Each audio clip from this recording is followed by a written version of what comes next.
La race 36, attention à Corentin Bourgeois, Mathis Frago-Richard et également Mathieu Rossinelli dans cette première ligne droite. C'est Corentin Bourgeois qui va prendre la tête.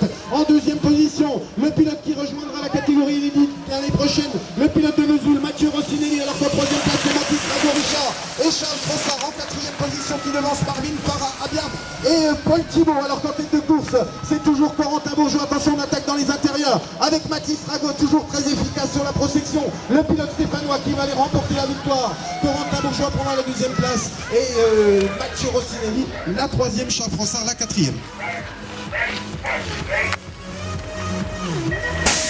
Allez, on est bien sorti pour Thibaut Chauvin et Thomas Barocca dans les intérieurs. Attention à Thibaut Junot également, alors que c'est bien William Verdun qui nous manque sur cette race. Mais Thibaut Chauvin est en première position, Thomas Barocca à la deuxième place. Le pilote élite de l'ADN Saint-Brieuc-Côte-d'Armor est en première position, Thomas Barocca à la deuxième place. Et Totondache à la protection pour les deux pilotes de tête, alors que c'est toujours Thibaut Junot à la troisième position.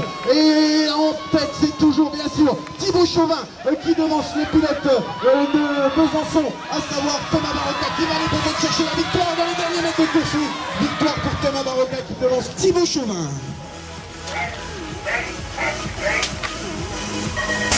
Attention, le shot, Proustart et Van Wyck.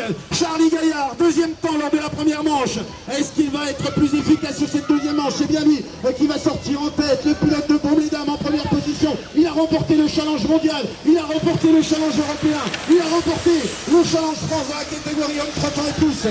Le pilote de Beaumédame en première position. À la deuxième place, c'est Gilles Brunner, troisième du challenge mondial chez les boys de 99. Alors qu'en troisième position, on va retrouver un pilote de Saint-Etienne, Quentin Charavin qui prendra la troisième place et Damien Étalon de l'ADN BMX Besançon 4e place.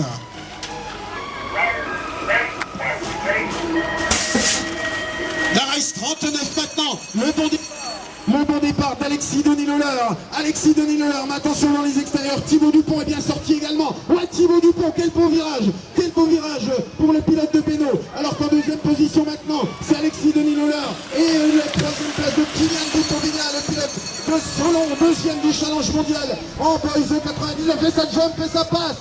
Ça passe pour le pilote stéphanois Alexis Denis Lolleur. Sur la protection, il va aller remporter la victoire dans cette deuxième manche qualificative.